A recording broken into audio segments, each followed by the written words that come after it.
Ils ne vont pas piocher dans votre épargne, enfin. Ils vont juste solliciter votre fric. Écoutez ça. Ce matin, est-ce qu'on va aller piocher dans l'épargne des Français? Nicolas.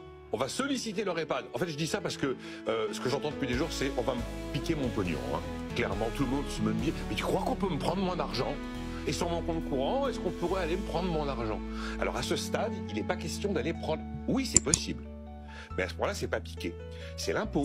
L'impôt, en fait, c'est de l'argent que l'on vous prend de force. Vous n'avez pas trop le choix. Sauf que c'est pas de l'argent volé, c'est de l'argent prélevé.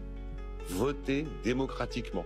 Enfin, c'est quand même de l'argent qu'on vient chercher contre votre gré. Parce que s'il n'y avait pas l'impôt, vous n'auriez pas spontanément la main tendue vers le fisc français pour lui verser des sous. Donc non, on vole jamais, en fait. On va jamais ponctionner, voler. On va simplement ponctionner, enfin, prélever. Là, on parle pas d'un impôt. Non. Mais juste par rapport à cette question que tout le monde se pose, oui, on peut effectivement vous prélever votre argent avec de l'impôt en plus. Par de l'impôt. Je peux décider, par exemple, que tout compte en banque au-dessus de 100 000 € devra me donner 20%. C'est comme ça, voilà.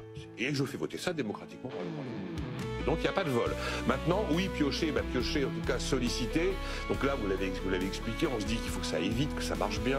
Il faut un truc simple, l'assurance vie c'est connu, c'est une vieille machine bien rodée, qui rapidement peut drainer quand même des bonnes grosses dizaines de milliards. On est à 2000 milliards d'encours, ça coûte pas d'argent. Bon alors après, qu'est-ce qu'on fait? On va créer un nouveau véhicule, il faudra un rendement à peu près attractif, il faudrait qu'on soit au-dessus du livret A quand même, pour que les gens aient envie de mettre leur argent en risque. Alors, il y aurait l'élément accélérateur absolu de ce truc-là, ce serait de reprendre l'idée qui est déjà défendue par le cercle des économistes depuis un certain temps, que en fait l'État apporte une garantie en capital.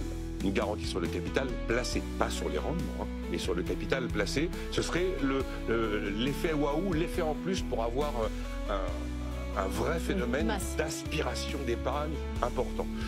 Donc ça s'appelle pas piocher, ça s'appelle susciter, attirer, inciter. Pour l'instant, c'est là où nous en sommes et effectivement, on est en train de commencer à faire des choix un tout petit peu clairs au ministère de l'économie. Raphaël. Bon, vous l'aurez compris, ils vont pas le piquer votre fric. Ils vont juste nous mettre un impôt. Comme ça, c'est pas piqué. Vous avez bien entendu. Parce que c'est vrai qu'il l'a super bien expliqué au final. L'impôt, c'est vraiment de l'argent qu'on vous prend de force. Hein. On n'a pas le choix. Hein. C'est vrai qu'on le donnerait pas autrement.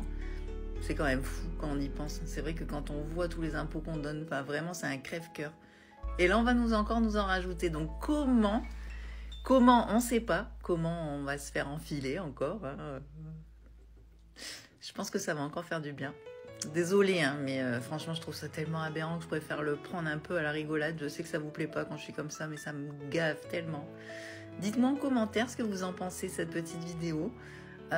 Si vous êtes d'accord avec moi pour le fait que on va encore de toute façon se faire enfiler, qu'on n'aura pas le choix. Et puis, n'hésitez pas à republier aussi. Hein. Après tout, il faut que tout le monde sache qu'ils ne nous piquent pas l'argent, qu'ils vont juste nous demander de le filer.